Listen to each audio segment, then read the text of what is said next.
Hello friends, आज के इस वीडियो में आपका स्वागत है। आज इस वीडियो में हम बेसिक ऑफ वर्ड प्रोसेसिंग के बारे में पढ़ेंगे। पिछले वीडियो में हमने माइक्रोसॉफ्ट विंडोज के कुछ डिफरेंट प्री इंस्टॉल्ड सॉफ्टवेयर्स के बारे में पढ़ा था, जिसका लिंक ऊपर आई बटन में दिया गया है। मुझे उम्मीद है कि आपको मेरे ये वीडियोस पसंद आ रहे होंगे तथा इनसे आपको अपनी पढ़ाई में आसानी हो रही होगी। इसी तरह के वीडियोस पाने के लिए चैनल को लाइक, शेयर तथा सब्सक्राइब करना न भूलें। चैनल से जुड़ने के लिए लिंक्स आपको डिस्क्रिप्शन बॉक्स में भी मिल जाएंगे। मेरे चैनल ओल्ड स्कूल में आप सबका स्वागत है। अब बिना देरी किए आज का वीडियो स्टार्ट करते हैं। आज का हमारा टॉपिक है इंट्रोडक्शन टू माइक्रोसॉफ्ट ऑफिस। आज हम पढ़ेंगे माइक्रोसॉफ्ट ऑफिस होता क्या है, इसमें कौन कौन सी एप्लीकेशन सॉफ्टवेयर्स आते हैं तथा इसका कौन सा सॉफ्टवेयर क्या काम करता है, और अंत में हम माइक्रोसॉफ्ट वर्ड के बारे में पढ़ेंगे। तो वीडियो के अंत तक बने रहें और इंपॉर्टेंट पॉइंट्स को नोट करते रहें, बिकॉज माइक्रोसॉफ्ट ऑफिस एक बहुत ही महत्वपूर्ण टॉपिक है और इस टॉपिक से हर एग्जाम में क्वेश्चंस आपको देखने को मिल जाएंगे। तो इस टॉपिक को अच्छे से पढ़ें। Let's start with introduction to Microsoft Office. Microsoft Office is a collection of productivity software applications developed by Microsoft, यानी माइक्रोसॉफ्ट ऑफिस माइक्रोसॉफ्ट कंपनी द्वारा विकसित प्रोडक्टिविटी सॉफ्टवेयर एप्लीकेशन का एक समूह है। It is one of the most widely used software program in offices globally and includes a range of application programs that are used to do various routine tasks of an office in a daily basis. यानी यह विश्व स्तर पर कार्यालयों में सबसे व्यापक रूप से उपयोग किए जाने वाले सॉफ्टवेयर प्रोग्राम में से एक है और इसमें कई एप्लीकेशन प्रोग्राम शामिल हैं जिनका उपयोग कार्यालय के विभिन्न कार्यों को दैनिक आधार पर करने के लिए किया जाता है। Microsoft Office was developed by Microsoft Company in 1988. It is a collection of software or package of software based on specific purpose application softwares which are mainly used in office work. यानी Microsoft office को Microsoft company द्वारा 1988 में विकसित किया गया था। यह software का एक समूह या सॉफ्टवेयर का एक पैकेज है जो स्पेसिफिक पर्पस एप्लीकेशन सॉफ्टवेयर पर आधारित है तथा मुख्य रूप से ऑफिस के काम में उपयोग किया जाता है। Most important benefits of using MS Office software is that files created with the help of these softwares can be stored on a hard disk, CD, flash drive like pen drive or other storage device, making them easy to transport, exchange and revise. मतलब MS Office software का उपयोग करने का सबसे महत्वपूर्ण लाभ यह है कि इन सॉफ्टवेयर की सहायता से बनाई गई फाइलों को hard disk, CD, flash drive जैसे पेन ड्राइव या अन्य स्टोरेज डिवाइस पर संग्रहित या सेव किया जा सकता है, जिससे उन्हें ट्रांसपोर्ट, एक्सचेंज और संशोधित करना आसान हो जाता है। Microsoft Office is a set of computer programs for creating documents, spreadsheets, and presentations, etc. मतलब Microsoft Office दस्तावेज या डॉक्यूमेंट बनाने, स्प्रेडशीट तथा प्रेजेंटेशन आदि बनाने के लिए कंप्यूटर प्रोग्राम का एक सेट है। It includes Word for writing documents, Excel for making spreadsheets, and PowerPoint for making presentations and many more applications in it to do some specific work as follows. मतलब इसमें दस्तावेज लिखने के लिए word, spreadsheet बनाने के लिए एक्सेल और प्रेजेंटेशन बनाने के लिए पावरपॉइंट और कुछ विशिष्ट कार्य करने के लिए कई अन्य एप्लीकेशन शामिल हैं जो इस प्रकार हैं। The main applications within Microsoft Office include Microsoft Word, Microsoft Excel, Microsoft PowerPoint, Microsoft Outlook, Microsoft OneNote, Microsoft Publisher, and Microsoft Teams. मतलब Microsoft Office के मुख्य एप्लीकेशंस में शामिल हैं Microsoft Word, Microsoft Excel, Microsoft PowerPoint, Microsoft Outlook, Microsoft OneNote, Microsoft Publisher और Microsoft Teams. आइए इनके बारे में थोड़ा विस्तार से बात करते हैं। सबसे पहले आता है Microsoft Word. It is a word processing application used for creating and editing documents. यानी Microsoft Word एक वर्ड प्रोसेसिंग एप्लीकेशन है जिसका उपयोग दस्तावेज बनाने और एडिट करने के लिए किया जाता है। इसमें अगला आता है Microsoft Excel. It is a spreadsheet application used for creating, analyzing, and visualizing data. मतलब यह एक स्प्रेडशीट एप्लीकेशन है जिसका उपयोग डेटा बनाने, विश्लेषण करने और विजुअलाइज करने के लिए किया जाता है। अगला आता है Microsoft PowerPoint. It is a presentation software used for creating slideshows and presentations. इसका अर्थ है कि यह एक प्रेजेंटेशन सॉफ्टवेयर है जिसका उपयोग स्लाइड शो और प्रेजेंटेशन बनाने के लिए किया जाता है। अगला है Microsoft Outlook. It is an email client and personal information manager that includes features such as email, calendar, contacts, and tasks. इसका अर्थ है कि यह एक ईमेल क्लाइंट और व्यक्तिगत सूचना प्रबंधक है जिसमें ईमेल, कैलेंडर, संपर्क और टास्क्स जैसी सुविधाएं शामिल हैं।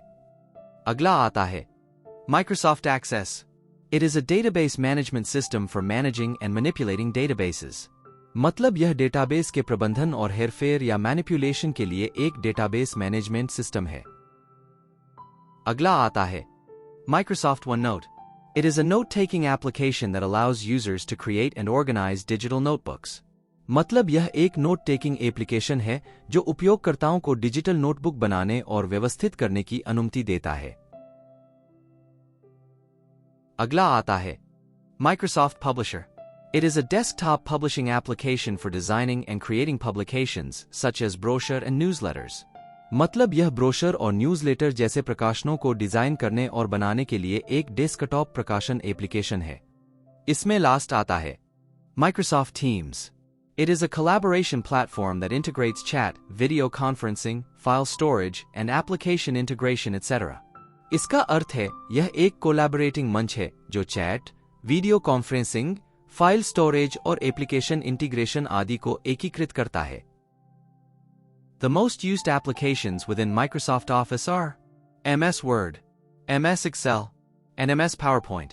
यानी Microsoft Office में सबसे अधिक उपयोग किए जाने वाले एप्लीकेशन हैं MS Word, MS Excel, और MS PowerPoint. Today we will discuss about MS Word application. So stay tuned till the end of this video. आज का हमारा टॉपिक है Basic of Word Processing. A word processor is a type of software that allows users to create, edit, and format documents. यानी word processor एक प्रकार का software है जो यूजर्स को दस्तावेज बनाने, एडिट करने और फॉर्मेट करने की अनुमति देता है। Word processor is typically used for tasks such as writing letters, reports, and other types of text-based documents. जिसका अर्थ है कि एक वर्ड प्रोसेसर का उपयोग आमतौर पर पत्र, रिपोर्ट और अन्य प्रकार के टेक्स्ट आधारित डॉक्यूमेंट लिखने जैसे कार्यों के लिए किया जाता है। The electronic files you create using word processor softwares are called documents. यानी वर्ड प्रोसेसर सॉफ्टवेयर्स का उपयोग करके आप जो इलेक्ट्रॉनिक फाइलें बनाते हैं, उन्हें डॉक्यूमेंट्स कहा जाता है। Most important benefits of using word processor software is that document files can be stored on a hard disk, CD, flash drive like pen drive or other storage device, making them easy to transport, exchange and revise. यानी word processor software का उपयोग करने का सबसे महत्वपूर्ण लाभ यह है कि डॉक्यूमेंट्स फाइलों को hard disk, CD, flash drive जैसे पेन ड्राइव या अन्य स्टोरेज डिवाइस पर सेव किया जा सकता है, जिससे उन्हें ट्रांसपोर्ट, एक्सचेंज और रिवाइज करना आसान हो जाता है। आइए अब बात करते हैं basic operations of word processing, यानी किसी भी वर्ड प्रोसेसर सॉफ्टवेयर द्वारा किए जाने वाले बेसिक ऑपरेशंस के बारे में। तो सबसे पहले आता है creating new documents. Users can start a new document bye selecting a template और क्रिएटिंग वन फ्रॉम स्क्रैच। मतलब एक नया डॉक्यूमेंट बनाना। इसमें उपयोगकर्ता एक टेम्पलेट चुनकर या स्क्रैच से नए सिरे से एक नया दस्तावेज शुरू कर सकते हैं। अगला आता है ओपनिंग एंड सेविंग डॉक्यूमेंट्स।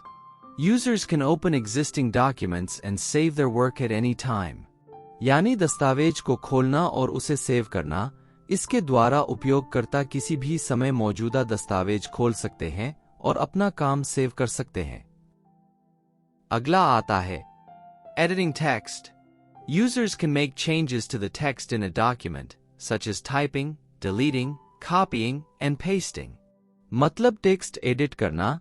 इसके द्वारा उपयोगकर्ता दस्तावेज में टेक्स्ट में बदलाव कर सकते हैं, जैसे टाइप करना, किसी टेक्स्ट को हटाना, कॉपी करना और पेस्ट करना आदि। अगला आता है formatting text. Users can change the appearance of text, such as its font, size, color and alignment. मतलब टेक्स्ट को फॉर्मेट करना। इसके द्वारा उपयोगकर्ता टेक्स्ट का स्वरूप बदल सकते हैं, जैसे उसका फॉन्ट, आकार, रंग और अलाइनमेंट। अगला आता है adding images, tables, and other objects. Users can insert images, tables, and other types of objects into a document. मतलब images, tables और अन्य ऑब्जेक्ट जोड़ना। इसके द्वारा उपयोगकर्ता किसी दस्तावेज में images, tables और अन्य प्रकार के ऑब्जेक्ट्स सम्मिलित कर सकते हैं। अगला आता है reviewing and commenting. Users can make suggestions, comments, or track changes in a document. मतलब रिव्यू और टिप्पणी करना। इसके द्वारा उपयोगकर्ता किसी दस्तावेज में सुझाव, टिप्पणी या ट्रैक का परिवर्तन कर सकते हैं। इसमें लास्ट आता है printing and exporting. Users can print the document or export to different format like PDF, docs, etc. मतलब प्रिंटिंग और एक्सपोर्टिंग। इसके द्वारा उपयोगकर्ता दस्तावेज को प्रिंट कर सकते हैं या PDF, डॉक्स आदि जैसे विभिन्न प्रारूपों में एक्सपोर्ट कर सकते हैं। Some widely used word processing softwares are Microsoft Office Word, Google Docs, LibreOffice Writer and OpenOffice Writer, etc. इसका अर्थ है कि कुछ व्यापक रूप से उपयोग किए जाने वाले वर्ड प्रोसेसिंग सॉफ्टवेयर हैं Microsoft Office Word, Google Docs, LibreOffice Writer और ओपन ऑफिस राइटर आदि। We will discuss about Microsoft Office Word only in this video series. यानी हम इस वीडियो सीरीज में केवल माइक्रोसॉफ्ट ऑफिस वर्ड के बारे में चर्चा करेंगे। In addition to the basic operations mentioned in the previous slides, many word processors also have advanced features that allow users to work more efficiently and effectively. Some examples include: इसका अर्थ है कि पिछली स्लाइडों में उल्लिखित बेसिक ऑपरेशन के अलावा कई word processor में उन्नत सुविधाएं भी होती हैं जो उपयोगकर्ताओं को अधिक कुशलतापूर्वक और प्रभावी ढंग से काम करने की अनुमति देती हैं। कुछ उदाहरणों में शामिल हैं। सबसे पहले बात करते हैं टेम्पलेट्स की। Templates. Many word processors come with pre-designed templates that users can use to create documents quickly and easily. These templates can include layouts, styles, and other formatting options that are commonly used in specific types of documents, such as resumes, letters, or reports. इसका अर्थ है कि कई word processor पूर्व design किए गए template के साथ आते हैं जिनका उपयोग उपयोगकर्ता जल्दी और आसानी से दस्तावेज बनाने के लिए कर सकते हैं। इन टेम्पलेट में लेआउट, स्टाइल्स और अन्य फॉर्मेटिंग विकल्प शामिल हो सकते हैं जो आमतौर पर विशिष्ट प्रकार के दस्तावेजों जैसे बायोडाटा, पत्र या रिपोर्ट में उपयोग किए जाते हैं। अगला आता है styles. Users can create and apply styles to their text, which can include a variety of formatting options, such as font, color, size, and spacing. This allows users to quickly change the appearance of multiple sections of text at once, rather than making changes to each section individually. जिसका अर्थ है कि उपयोगकर्ता अपने text में styles बना सकते हैं और लागू कर सकते हैं, जिसमें फॉन्ट, रंग, आकार और स्पेसिंग जैसे विभिन्न फॉर्मेटिंग विकल्प शामिल हो सकते हैं। यह उपयोगकर्ताओं को प्रत्येक सेक्शन में इंडिविजुअल रूप से परिवर्तन करने के बजाय एक ही बार में टेक्स्ट के कई सेक्शंस की उपस्थिति को तुरंत बदलने की अनुमति देता है। अगला आता है auto text and auto complete. This feature allows to enter frequently used words or phrases with a single keystroke or a predefined abbreviation and saves time. जिसका अर्थ है कि यह सुविधा एक सिंगल कीस्ट्रोक या पूर्व निर्धारित संक्षिप्त अब्रीविएशन के साथ अक्सर उपयोग किए जाने वाले शब्दों या वाक्यांशों को दर्ज करने की अनुमति देती है और समय बचाती है। अगला आता है spell check and grammar check. Word processors often include built-in spelling and grammar checkers that can help users identify and correct mistakes in their documents. जिसका अर्थ है कि वर्ड प्रोसेसर में अक्सर बिल्ट इन स्पेलिंग और व्याकरण जांचकर्ता शामिल होते हैं जो उपयोगकर्ताओं को उनके दस्तावेजों में गलतियों को पहचानने और उन्हें ठीक करने में मदद कर सकते हैं। अगला आता है find and replace. This feature allows users to search for and replace specific words or phrases throughout an entire document. जिसका अर्थ है कि यह सुविधा उपयोगकर्ताओं को संपूर्ण दस्तावेज में स्पेसिफिक शब्दों या वाक्यांशों को खोजने और बदलने की अनुमति देती है। अगला आता है collaboration. Many word processors now include tools that allow multiple users to work on the same document at the same time, making it easier to collaborate with others on projects and assignments. जिसका अर्थ है कि कई word processor में अब ऐसे उपकरण शामिल हैं जो कई उपयोगकर्ताओं को एक ही समय में एक ही दस्तावेज पर काम करने की अनुमति देते हैं, जिससे परियोजनाओं और असाइनमेंट पर दूसरों के साथ सहयोग करना आसान हो जाता है। आज के वीडियो का लास्ट टॉपिक है Mail merge. This feature allows you to use a data source, such as an Excel sheet, to automatically fill in information in a document. जिसका अर्थ है कि यह सुविधा आपको किसी दस्तावेज में स्वचालित रूप से जानकारी भरने के लिए एक्सेल शीट जैसे डेटा सोर्स का उपयोग करने की अनुमति देती है। These are some additional features that are commonly found in word processing software, but the availability and specifics of the tools can vary between different software. जिसका अर्थ है कि ये कुछ अतिरिक्त विशेषताएं हैं जो आमतौर पर वर्ड प्रोसेसिंग सॉफ्टवेयर में पाई जाती हैं, लेकिन टूल की उपलब्धता और विशिष्टताएं विभिन्न सॉफ्टवेयर के बीच भिन्न हो सकती हैं। आज के लिए बस इतना ही। मुझे उम्मीद है कि आपको यह लेक्चर समझ आया होगा। Thank you all.